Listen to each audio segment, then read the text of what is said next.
Mensaje al móvil diciéndole que había pasado a ser una persona muy importante en mi vida y que me alegraba de tenerla a mi lado. Y pura hipocresía.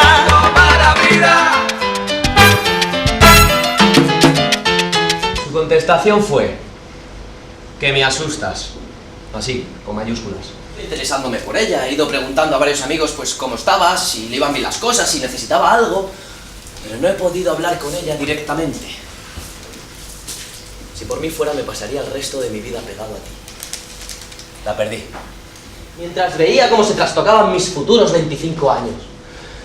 Ella seguía hablándome, hundiéndome poco a poco.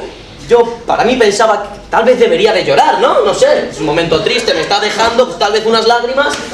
Pero a mí lo que me apetecía era gritar. Me apetecía gritarle mucho. Pero gritarle, gritarle hasta que me quedara afónico. Y gritarle. Me hablas del pasado y hundes mi porvenir. Tú no te das ni cuenta, ahora dependo de ti. Y al despertar, siempre soledad.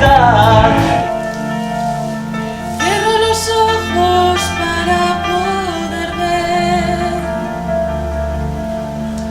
en tu mirada que